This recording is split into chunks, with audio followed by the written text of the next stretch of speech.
vamos a comenzar, porque ya comenzamos a ver lo que es la temporada estival, y bueno, comenzamos ya adentrándonos en lo que es cada vez más rocha, ya no sobre el cultivo del arroz, sino vamos llegando a la costa. Ya estamos previo al verano, entonces estamos llegando a la costa. Pero como nosotros veníamos por el lado norte del departamento de Rocha, vamos a tomar ruta 19, y en ruta 19 y posteriormente en la ruta 9 nos vamos a encontrar con dos parques nacionales, con un atractivo natural muy importante, pero también con dos edificaciones en su interior muy importantes. Y me refiero en ruta 19 a 7 kilómetros específicamente de Chuy, con unos 1.500 hectáreas, al Parque Nacional San Miguel, que está dentro de lo que es el arroyo San Miguel, y es una zona, vamos a decir, llana, con una frontera que en el siglo XVIII, cuando los reinos de Portugal y España se encontraban en esa zona, fue muy permeable, y producto de esa permeabilidad y de esa indefinición que se tenía,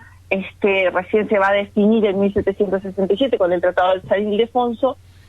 nos dejó como testimonio dos edificaciones muy importantes que en el siglo XX se transformaron en parques nacionales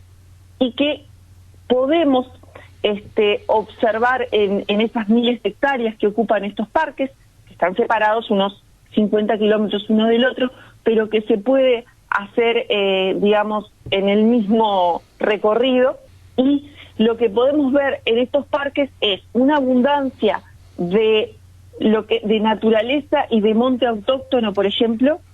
Siempre es importante, nuestro monte autóctono ha sido muy, por efecto de la ganadería, ha sido muy combatido en el siglo XIX, en el siglo XX, por priorizar otras actividades. Entonces, desde que se comienza a revitalizarlo y a marcar las zonas donde se lo está conservando, es una oportunidad para ir conociéndolo, y porque es justamente son esa flora que está adaptada a nuestro territorio y que permite otra variedad de paisaje y otro interactuar con el medio ambiente. Entonces, en estos parques encontramos mucho de monte nativo que ha sido conservado, que ha sido trabajado, y desde donde se enseña mucho a reconocer las especies, tanto de flora como de fauna, por ejemplo, la observación de las aves, todo lo que tiene que ver con otros animales tradicionales del lugar y que tienen no se pueden cazar. Y en esos espacios aparecen, por ejemplo, en San Miguel, en el Parque de San Miguel, aparece este fuerte de origen español, que es de 1734, pero en realidad es muy poquito de lo que habían logrado hacer los españoles, y ya en 1737 lo toman los portugueses, y son de alguna forma quienes le dan construcción definitiva. Posteriormente va a pasar a manos españolas, pero que nos puede permitir conocer junto con Santa Teresa por qué era tan importante esta zona y por qué había que protegerlo. El tema de la frontera en toda época es un tema que llama, que concita la atención y que necesita de muchos recursos. Y ambos reinos invirtieron en la construcción de esos fuertes, porque por allí era la zona donde podía pasar, donde se podía pasar más fácilmente. Recordemos que inmediatamente al norte tenemos la laguna Merín, y después recién ya a la altura de Río Branco tenemos el límite de tierra nuevamente. Entonces es importante entender por qué justo ahí, porque se construyeron dos de estas fortificaciones del siglo XVIII que corresponden a España y a Portugal, y que hoy podemos ver. El estado en el que hoy las podemos ver no es el actual, no se mantuvieron exactamente igual, tuvieron una época de uso militar por parte del reciente Estado oriental en el siglo XIX, y después cayeron en desuso y la naturaleza se apropió en un momento de estos edificios y fueron rescatados hacia la década del 30 por Horacio Arredondo, que fue quien luchó por reconstruir y de alguna forma sacárselas a la naturaleza. En el caso de Santa Teresa,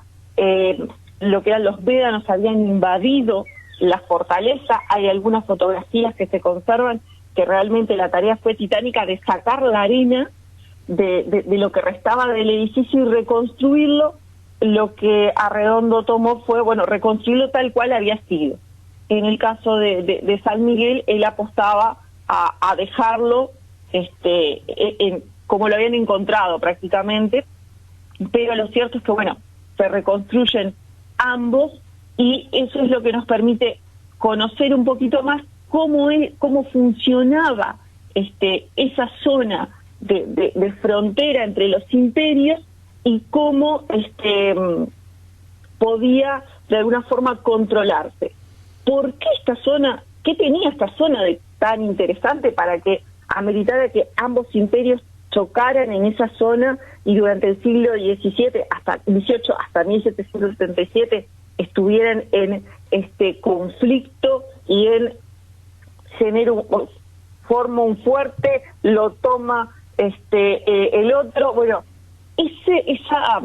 parte de lo que hoy es el departamento de Rocha formaba lo que era la vaquería del mar. Entonces, las vaquerías en el siglo XIX son espacios muy importantes porque son los rincones naturales donde se acumula el ganado vacuno. El ganado vacuno era la riqueza en el siglo XVIII y XIX. Entonces, en el siglo XVIII, una rinconada natural como podía ser esa era un bien muy preciado para defender y para marcar un territorio. Nuestra zona, el ganado vacuno es lo que nos permite, tener una riqueza, un llamador de atención de lo que era la colonización. Y en ese momento, en el siglo XVIII, la atención está puesta en preservar o en captar, viéndolo desde los portugueses, la riqueza. Entonces, la zona de lo que hoy es el este del departamento de Rocha, la vaquería del mar de los Castillos, es lo que significa justamente defender eso, pero también defender que al ser una parte geográfica que permite el tránsito, el libre tránsito, era un espacio muy muy requerido y había que defenderlo desde el punto de vista español. Entonces recordemos que si bien esa zona fue zona de conquista lusitana, finalmente el predominio sobre la zona lo marca España, y quedan como testimonios estas fortificaciones, que nosotros somos un país en el cual las fortificaciones del siglo XVIII tienen un peso particular porque no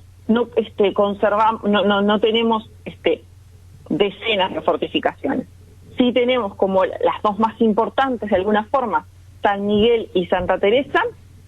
que al día de hoy están dentro de estos parques, como les decía, y son museos donde no solamente podemos ver la importancia estratégica de la región y de la ocupación de esos lugares, sino que también esos museos nos permiten conocer un poco más cómo funcionaba el poder militar en la época y conocerlo desde otro punto de vista, desde la vida más cotidiana y la vida más diaria, desde cómo vivían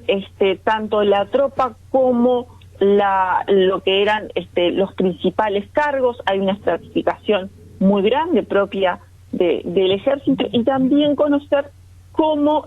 por ejemplo, cómo se defendían unos de otros, cuál era el tipo de arma que utilizaban, y con el tipo de arma no solamente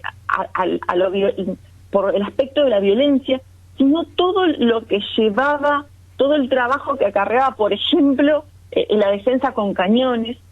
que no era un trabajo sencillo ni nada fácil, y marcaban otros tiempos. La posibilidad de conocer estos fuertes, estos espacios del siglo XVIII, nos permiten también ver otros tiempos y otras costumbres, en este caso asociadas al poder militar, pero que no lo podemos despegar de cómo funcionaba la sociedad en ese momento. Entonces, a partir de lo que conservan estos museos, de lo que recrean, porque tienen un trabajo muy interesante en la recreación, tanto de los uniformes como de los espacios, bueno, podemos ver, por ejemplo, cómo eran atendidos los enfermos, también dependiendo si eran de la tropa o si eran de la plana mayor, y podemos ver cómo, por ejemplo, se organizaba el tema de la comida, cómo se organizaba la vida cotidiana en esa zona de defensa, pero que, si bien tuvo muchos enfrentamientos, continuamente estaba peleando. Entonces, nos permite conocer cómo era ese vivir de frontera en el siglo XVIII en guarniciones militares. Es un paseo interesante para toda la familia. Muchas veces son los niños los que se sorprenden mucho, pero los grandes también, porque cuando pensamos en museos militares pensamos en muchas armas. Pero acá, en estos espacios, no solamente son las armas, sino también es el edificio, también es cómo se vivía y el ambiente en el cual están ubicados, que si bien cambió en estos 200 años, nos permite conocer, bueno, cómo es un poco más nuestra naturaleza, nuestra fauna, nuestra flora autóctona. Son una alternativa a lo que es el turismo de plaza, característico del departamento, tanto por el océano como por la laguna Medín, pero también son paseos cortos que permiten, bueno, ver otra dimensión de lo que es el departamento de Rocha y de lo que es esa zona de nuestro país. También, antes de despedirnos, quería dejarles que una canción que hace poco se editó un disco y un documental de Florencia Núñez que se llama Porque todas las quiero cantar, y son varias canciones referidas a Rocha. La que seleccioné para hoy es un clásico de otras épocas que se llama Contigo y en el Palmar, que tiene, a primera vista, es una canción romántica, pero que resalta mucho de lo que es la geografía rochense, y que me pareció interesante comenzar a compartir esto, y bueno, vamos a seguir transitando por la costa virtualmente.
Rochana mía.